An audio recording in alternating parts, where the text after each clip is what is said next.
Mustafa fans.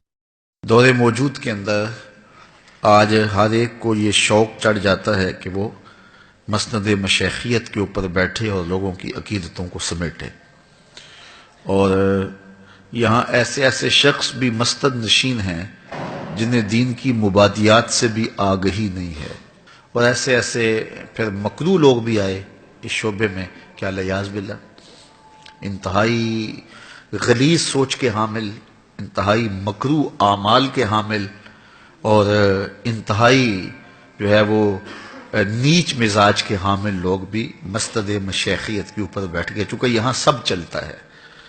یہاں اگر کوئی گالیاں بھی دے تو اس کو بھی حکمت سمجھا جاتا ہے کہ یہ گالیاں دے رہا ہے، اس کی بدتمیزی کو کہا جاتا ہے یہ حضرت کا جلال ہے۔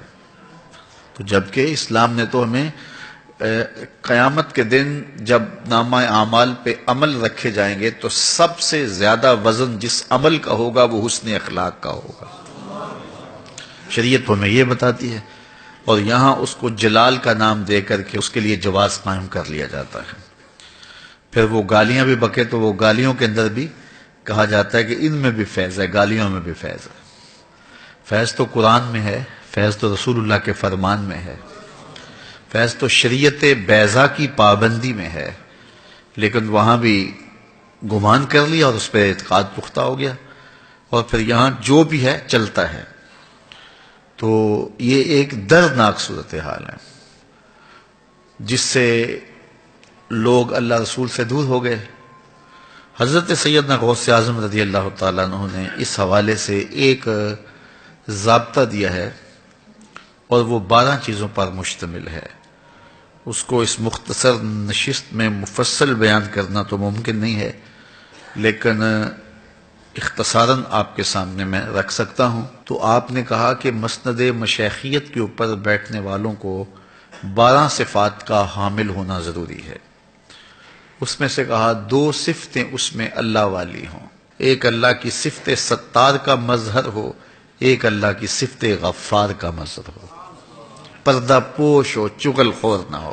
دوسری خوبی یہ ہے کہ معاف کر دینے والا ہو۔ 2 خوبیاں رسول کریم صلی اللہ علیہ وسلم والی، ایک شفیق ہو، دوسرا رفیق ہو، شفقت مزاج میں گندی ہوئی ہو، رفیق ہو، رفاقت کے حق کو جانتا ہو۔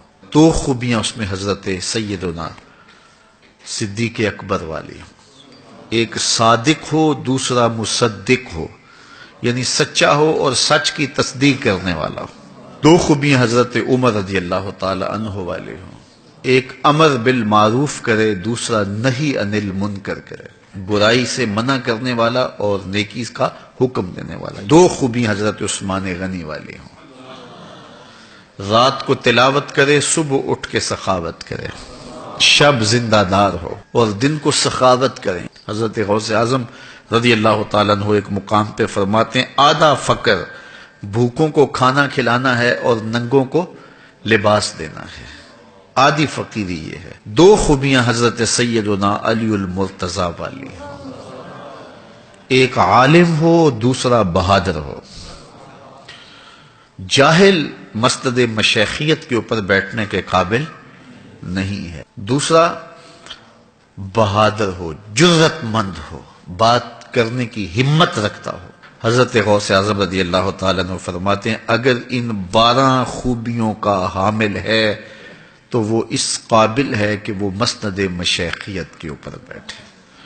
اب میں اور آپ دیکھیں کہ دور موجود کے اندر ایسے ایسے بدبخت لوگ ہیں، اور لوگ ان سے اپنی عقیدتیں وابستہ کیے ہوئے ہیں۔ یہ روز سوشل میڈیا پہ اور اخبارات میں اور مختلف ٹی وی چینلز پہ کوئی نہ کوئی جو ہے وہ کہانی ہمارے سامنے آتی ہے، اور لوگ پھر ہمیں فون کرتے ہیں جناب اس کے بارے میں کچھ بیان کیجئے۔ میں نے کہا ہم نے تو اللہ رسول کا بتلایا ہوا معیار دیا، ایمان اور تقوی، اور ہمارے بزرگوں نے پھر اس کو کھول کھول کے بیان کیا، اور حضرت غوث اعظم نے تو کتنی کشادگی کے ساتھ ایمان اور تقوی کی تشریحات کر دی ہیں۔ لوگوں کی عقیدتیں جب لوگوں سے وابستہ ہوتی ہیں تو اس میں جب اندھا پن آتا ہے تو اس نے بہت سارا جو ہے وہ نقصان کیا ہے۔ اس لیے جاگتی آنکھوں سے زندگی گزاریے گا، اور کسی شخص کو راہبر دل بنانا ہے تو پھر اتنی جلدی تو دل کا سودا نہیں کر دینا چاہیے، اس کو ہر طرح سے پرکھنا چاہیے اور غور و تدبر کرنا چاہیے. ایک پلاٹ خریدنا ہو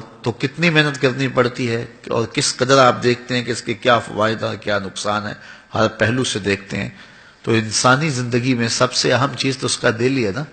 تو دل کا سودا بس ایسے کسی کے کہنے پہ نہیں کر دینا. دل کا اطمینان اور اس میں وہ شرائط جو ہمارے مشائخ نے، ہمارے بزرگوں نے رکھی ہیں، بدرجہ اتم نہ صحیح لیکن اس کا عکس اور سایہ ضرور دکھائی دے. اللہ اپنا خاص کرم فضل ہم سب کے شامل حال فرمائے.